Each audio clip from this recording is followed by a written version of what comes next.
سنیں، یاد رکھیں، جو اللہ کے خزانوں سے ملتا ہے وہ تیری جیب سے جا نہیں سکتا، وہ دنیا کی جیبوں اور مالوں سے جو ملتا ہے وہ تیری جیب میں رہ نہیں سکتا۔ یہ جو عمل ہے نا، نسلوں کے لیے رزق منوانا، برکت منوانا، نسلوں کے لیے رزق منوانا، نسلوں کے لیے برکت منوانا، یہ جو عمل ہے کہ جو شخص یہ چاہتا ہے اللہ میری نسلوں کے لیے رزق کے دروازے کھلے رکھ، رزق روحانی اور رزق جسمانی، اللہ میری نسلوں کے لیے دنیا کی مہنگائیاں، حالات، کرائسس، ناکامیاں، اور پتہ نہیں آگے مہنگائیوں کی صورتحال کیا ہوگی، لیکن اللہ مجھ سے اور میری نسلوں سے رزق نہ چھین۔ تو فرمایا اس شخص کو کہے، اس کو 40 منٹ ایسے وجدان، ایسے درد، ایسی کیفیت کہ کوئی دنیا کا کوئی فرد مجھے یاد نہ رہے سوائے اس کی ذات کریمی کے، اور اس کو دوہرا دوہرا دوہرا دوہرا، اس کو دوہرا، اور کہا کہ میں نے وہ پڑھنا شروع کر دی،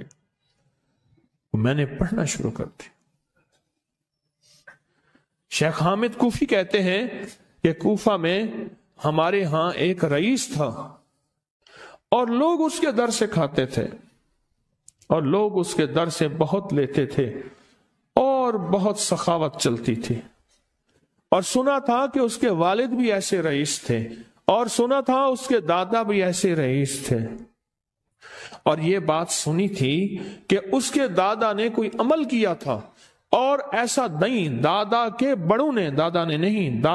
بڑوں نے کوئی ایسا عمل کیا تھا جس میں اللہ سے نسلوں کے لیے رزق اور رزق کے خزانے منوائے تھے۔ کتنے لوگ ایسے ہیں، مال دولت چیزیں ایسے حالات اور گردش میں آئے کہ ناموری سے گمنامی میں چلے گئے۔ مجھے یاد ہے کہ میں ٹاؤن شپ میں ایک بندے سے ملا، یہ بات ہے آج سے کوئی 27-28 سال پہلے کم و بیش، ایسے چھوٹا سا کمرہ تھا اور مختصر سی 2-3 کرسیاں، ایک ٹوٹی سی میز، اور کہا کہ میں لاہور میں میرا سکہ چلتا تھا، میرا نام یہ ہے، نام مناسب نہیں، رازداری زندگی کا پہلا حصہ ہے، اور میرا نام یہ ہے، اور میرا اپنا ذاتی جہاز تھا،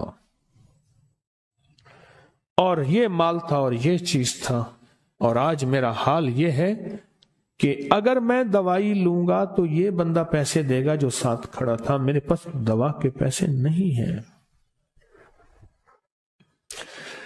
مجھ سے ایک ہمارے مخلص ہیں، وہ کہنے لگے کہ میرے والد جن کے پاس جاب کرتے تھے ان کا بہت بڑا کاروبار تھا، انہوں نے اس دور میں 14,000 کی گاڑی لی تھی نئی، اور پھر 16,000 کی گاڑی لی، نئی گاڑی، کتنے کی؟ 16,000 کی گاڑی لی، 100 کا نوٹ بانٹتے تھے، صبح سے شام تک، شام سے صبح تک لوگ لین لگا کے لیتے تھے، اور جس دور میں 250 روپے کے 5 مرلے جگہ ملتی تھی، 250 فٹ جگہ ملتی تھی، نہ 125 فٹ، 125 فٹ جگہ ملتی، 5 مرلے 250 روپے کی، اور وہ بیچتے تھے۔ اور پھر ایک وقت ایسا آیا ہر چیز ختم ہو گئی۔ میرے پاس ایک ڈرائیور تھا، وہ کہنے لگا کہ میرے مالک ہیں جن کے پاس پہلے میں کام کرتا تھا، ان کے حالات آ گئے تو میں نے آپ کے پاس آپ کے ڈرائیوری کی، اگر رمضان میں کوئی بچا ہوا لنگر ہو تو انہیں بلا لوں، آپ دے دیں گے؟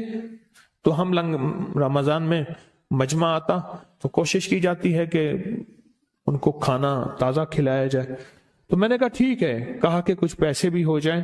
میں کون ہے؟ کہا کہ فلاں لاہور کا، نہیں جانتے آپ؟ ہاں جانتا ہوں، اتنی بڑی سوسائٹی ہے، بڑی مالداروں کی۔ کہا یہ 28 مربع جگہ انہی کی تھی، اور آج سے 40 سال پہلے انہوں نے یہ جگہ بیچی تھی، اور اتنے کروڑوں میں اتنے میں بیچی تھی، اب وہ ایک چھوٹے سے مکان میں رہتے ہیں، سب کچھ ختم ہو گیا ہے، سب کچھ ختم ہو گیا ہے، اور ان کے گھر کھانا نہیں ہوتا، اور آپ اگر کھانا دیں گے تو ان کے گھر میں 2-3 وقت اچھا گزر جائے گا۔ میں اپنی نسلوں کے لیے تونگری منوا لے، اپنی نسلوں کے لیے رزق منوا لے، اپنی نسلوں کے لیے وسعت منوا لے۔ تو کہے کہ مال بہت ہے اور نسلوں کے کام آئے گا، مال رکھنا جائز ہے، حلال جائز ہے، لیکن یہ شرط نہیں ہے کہ وہ رہے گا یا نہیں رہے گا۔ یہ میرے ساتھ چوک ہے، یہاں کرتبہ چوک، یہاں 2 پلازے مجھے ایک بندے نے بتائے، اب اس کے نہیں ہیں، کہا یہ اور یہ اس بندے کا ہے، فلاں نام کے بندے کا، اور اس کا آج کچھ نہیں رہا۔ اب وہ جس کسائی سے گلبرگ میں ہے، یہاں لاہور میں، جس سے بہت منو گوشت آتا تھا اور بڑے بڑے رئیس دعوتیں پکتی تھیں، چپ کر کے جاتا ہے اور وہ کچھ پیسے اس کی مٹھی میں ڈال دیتا ہے اور وہ اس سے زندگی کا گزر بسر ہوتا ہے۔ میں یہاں لاہور میں فیروز پور روڈ پہ ایک جگہ گیا تو انہوں نے وہ جگہ پہ کھڑے ہو کے دکھایا، وہ سامنے جو بنگلہ ہے، میں نے کہا وہ تو محل ہے، کہہ رہے یہ اس بندے کا ہے، اب ایک کمرہ اس کو ہم نے دیا ہوا ہے اور وہ بنگلہ، وہ محل، وہاں وہ کھڑکی اس طرف کی بند رکھتا ہے کہ میری نظر اس پہ نہ پڑے، وہ سب کچھ اس سے چھن گیا ہے۔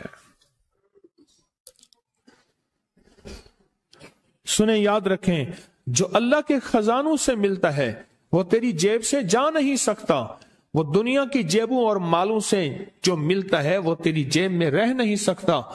یہ جو عمل ہے نا، نسلوں کے لیے رزق منوانا، برکت منوانا، نسلوں کے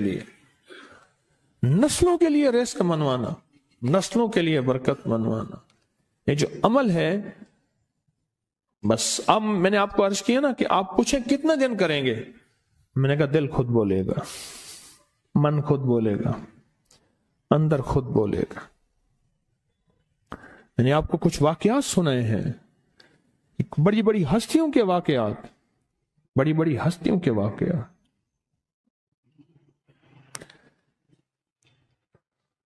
یہ اس میں سعودی عرب مکہ مکرمہ میں ایک جگہ ہے، اس کا نام خالدیہ ہے، سوسائٹی۔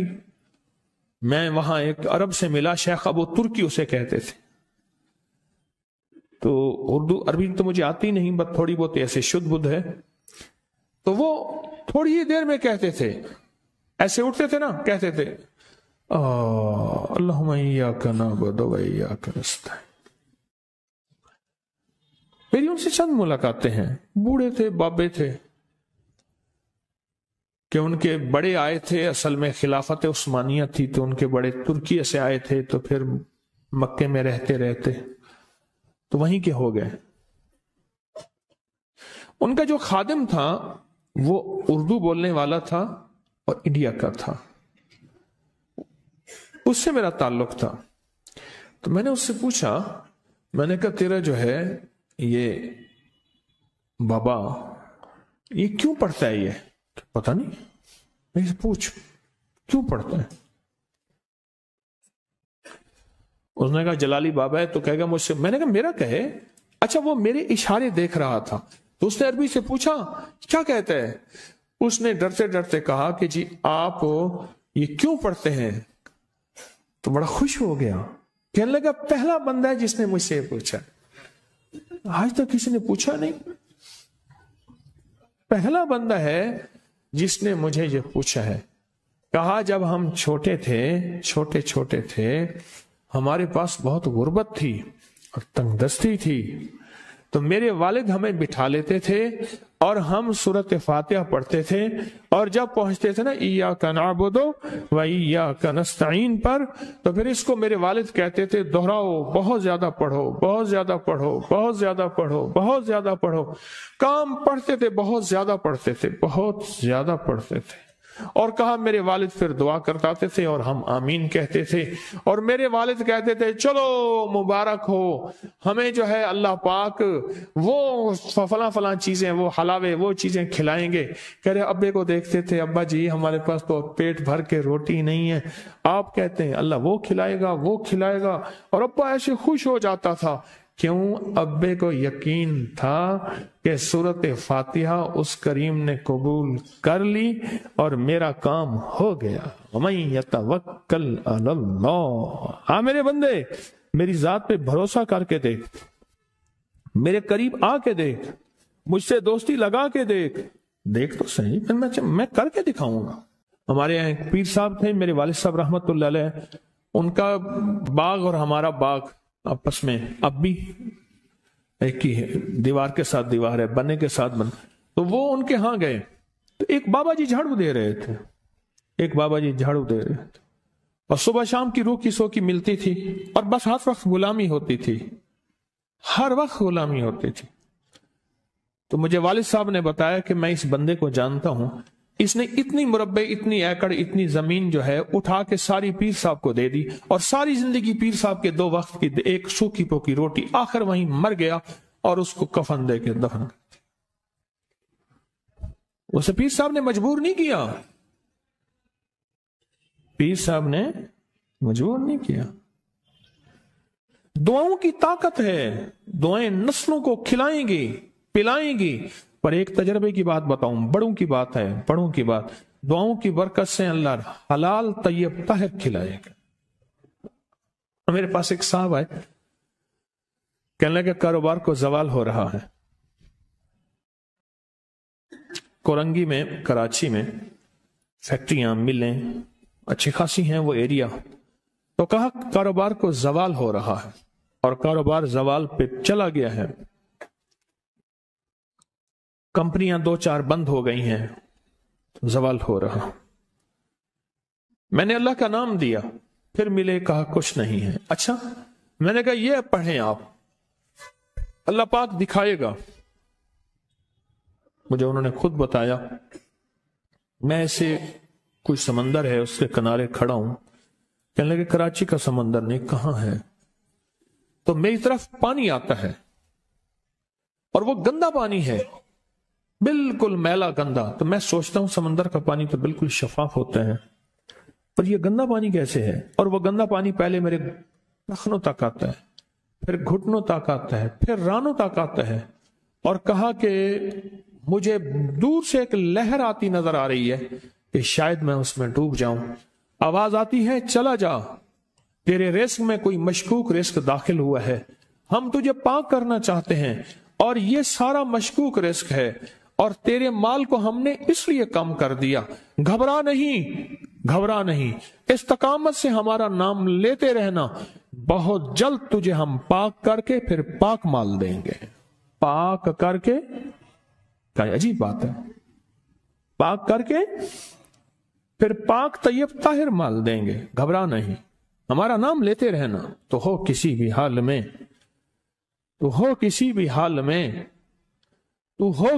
حال میں مولا سے لو لگائے جا، قدرت ذل جلال میں کیا نہیں گڑ گڑائے جا. چین سے بیٹھے گا اگر کام کے کیا رہیں گے پر، گونا نکل سکے گا مگر پنجرے میں پھڑ پھڑائے جا. بند ہے پنجرے میں، نکل نہیں سکتا، پر پھڑا تو صحیح، محنت تو کر. والذین جاہدوا فینا لنہدینہم سبلنا. ہماری راہوں میں محنت کر، ہمارے لیے اللہ کی طرف قدم اٹھا. ففروا الی اللہ، پھڑا تو صحیح.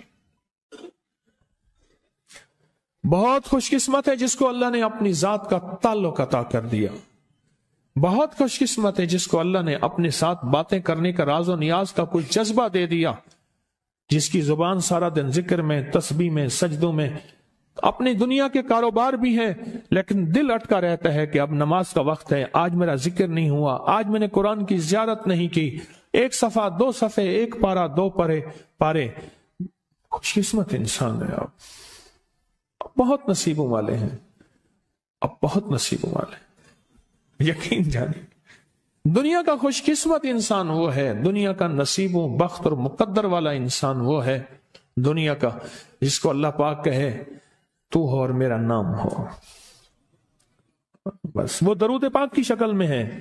درود میں اللہ اور اس کے حبیب پہ سلام ہے نا. اللہم صلی علی، یا صلی علی، اللہ کا نام پہلے آتا ہے.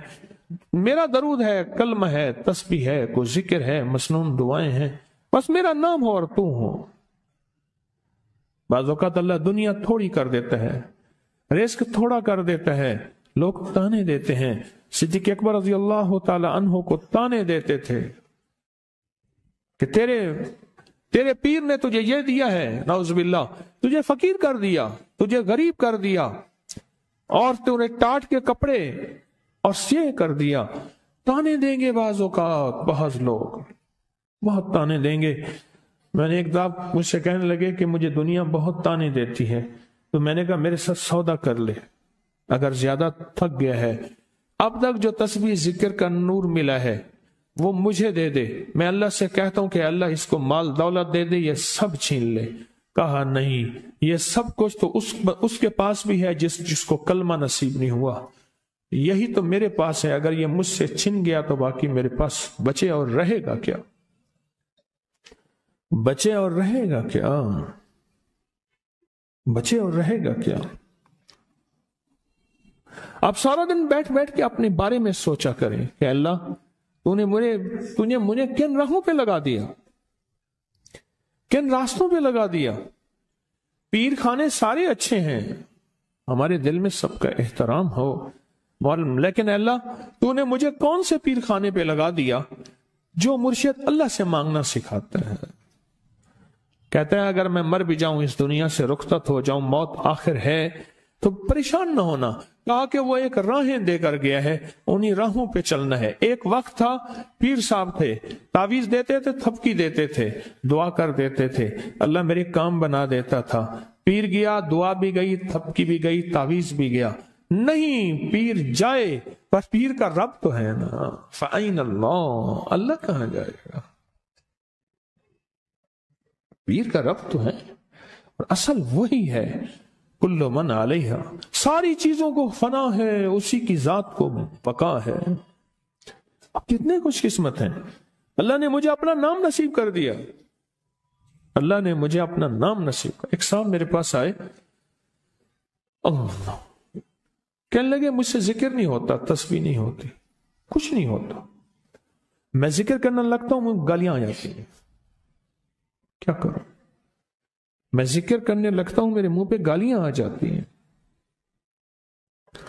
کہا کہ میں دیتا نہیں ہوں، پر منہ پہ زبان پہ گالی جاری ہو جاتی ہے. آپ لفظ پہ غور کیجئے، گالی جاری ہو جاتی ہے. میں دیتا نہیں ہوں، زبان پہ گالی جاری ہو جاتی ہے، کیا کروں؟ کہ ممکن ہے کہ میری زبان پہ ذکر ہو. تو میں نے اس سے پوچھا کہ کیا کرتے تھے؟ اس کا کوئی پیشہ ہے مناسب نہیں. والد کیا کرتا تھا؟ اس کا بھی پیشہ تھا. اس پیشے کا اثر، اس رزق کا اثر، اللہ نے اپنا نام چھین دیا. دولت ہے، سب کچھ ہے، مال ہے، دنیا میں ظاہری عزت ہے، پر اللہ نے اپنا نام، اپنے نام کی لذت، اپنے نام کی حلاوت چھین، اپنے نام کی حلاوت چھین. میں نے اسے کہا صرف اور صرف درود پاک پڑھ، بس صرف درود پاک. کہ نہیں پڑھ سکتا. میں نے کہا پڑھے گا انشاءاللہ. میں نے اسے عرض کیا کہ میرے سامنے 11 دفعہ بیٹھ کے درود پاک پڑھ، جو درود تجھے آتا ہے 11 دفعہ بیٹھ کے پڑھ، درود پاک پڑھ. اور 11 دفعہ پڑھا. اس کی زبان پہ نہیں آ رہا تھا، آتا تھا پر زبان پہ نہیں آ رہا تھا. اس نے پڑھا پڑھا پڑھا، اور اللہ کے نام کی برکت ہے. کیوں؟ میں نے درود کیوں بتایا؟ کہ اللہ کے نام کی برکت ہے کہ درود پاک وہ واحد عمل ہے. فرمایا اگر ریاکاری، دکھاوے کی نیت سے بھی پڑھو، اللہ کہتا ہے قبول ہے. دکھاوا، ریاکاری، لوگ مجھے نیک کہیں، لوگ واہ واہ کہیں، اللہ کے لیے نہیں کر رہا، حالانکہ یہ عبادت کبھی بھی اس کی بارگاہ میں قبول نہیں ہے، کبھی بھی قبول نہیں ہے جو اللہ کے لیے نہ کی جائے. اور اللہ کہتا ہے نہیں، مجھے اپنے حبیب پہ درود اتنا پسند ہے کہ درود پڑھو اور جس حال میں پڑھو. حالانکہ مومن ریاکار تو ہو ہی نہیں سکتا، جس حال میں پڑھو میں قبول کروں گا. میں نے کہا میری دل میں اللہ نے یہ بات ڈالی اسی وقت، اور یہ دلیل کے ساتھ ڈالی. میں نے اس کو درود بتایا. اور اللہ کا نظام دیکھیں، اس کی شان کریمی دیکھیں. پھر جو اس کی زبان پہ درود جاری ہوا مجھ سے کہنے لگا کہ میں ہفتے میں 1.25 لاکھ کر لیتا ہوں، ہفتے میں 1.25 لاکھ کر لیتا. ایک دو اس نے مجھے عجیب خواب سنایا. کچھ خواب ایسے ہیں جو یاد رہتے ہیں. کہنے لگے میں دیکھا کہ پہاڑ ٹکڑے ہو رہے ہیں، ہر چیز ٹوٹ رہی ہے، اور ایک شور ہے، کوئی گونج ہے، اس کی وجہ سے ہر چیز ختم ہو چکی. اور مجھے کسی نے کہا قیامت آ گئی ہے. پریشان ہوں، کہاں جاؤں؟ ان المفر کلا لا وزر الی ربک یومئذ المستقر. کہاں جاؤں؟ آخرکار کہا کہ میرے ساتھ ایک بندہ دوڑتا ہامتا کامتا آیا اور وہ بھی پریشان تھا. میں نے کہا یہ بھی میں اتنا ہے. پوچھا کہاں؟ کہا قیامت آ گئی، کہاں جاؤں؟ بس ہم دونوں پھر ایک طرف دوڑ پڑے.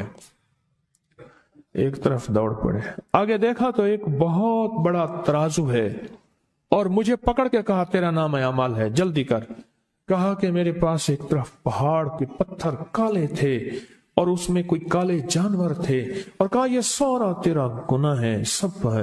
اور ایک طرف ترازو تھا، اس میں چند ذرے تھے اور کچھ بھی نہیں تھا. کہا یہ تیری نیکیاں ہیں. کہا میں نے سمجھا بس ختم ہو گیا. اللہ پاک جل شانہ کے فرشتے آگے بڑھے اور کچھ چیزیں اٹھا کے نا ایسے ترازو میں ڈالتے جا رہے تھے جو نظر نہیں آ رہی تھی، پر ایسے محسوس ہو رہا تھا کہ ان کے ڈالنے سے ترازو ایک دم ہلا ہے، کوئی وزنی چیز آئی ہے. ابھی بہت سارا باقی تھا کہ ترازو میرا جھک گیا اور میں جا تو کامیاب ہے. میں نے پوچھا یہ کون سا عمل ہے؟ کہا تو نے عشق اور جذبے کے ساتھ وہ جو درود پاک پڑھا تھا، یہ وہی عمل ہے. میں قیامت کے دن بندہ جائے گا قبر میں، جب بندہ جائے گا تو وہ بندہ جو ہے پریشان ہوگا. تو اچانک ایک دروازہ کھلے گا، اس میں روشنی آئے گی اور ایک نیک جوان صالح خوبصورت اس کے ساتھ بیٹھے گا اور اس کے ہر سوال کا جواب دیا جاتا جائے گا، ہر سوال کا جواب. اور منکر نکیر چلے جائیں گے اور اس کی قبر میں جنت کی کھڑکیاں کھل جائیں گے، جنت کے دروازے کھل جائیں گے. تو پوچھے گا یہ کیا ہے؟ آپ کون ہیں؟ کہا وہ درود ہوں جو دنیا میں تو اٹھتے بیٹھتے سوتے جاگتے پڑھتا تھا. وہ درود تو دنیا میں مجھے نہیں بھولا تھا، آج میں تجھے نہیں بھول رہا. کبھی نہ سوچیں کہ مجھے تسبیح سے، ذکر سے، درود سے، کلمے سے، سورت اخلاص سے اور اس دعا سے کچھ نہ ملا، کیونکہ آپ کو یہ کانوں میں ڈالنے والے بہت ملیں گے. کیا پایا؟ کیا ملا؟ فلاں کو تو یہ ملا، فلاں کو تو یہ ملا، تجھے کیا ملا؟ بہت ملیں گے، بہت ملیں گے.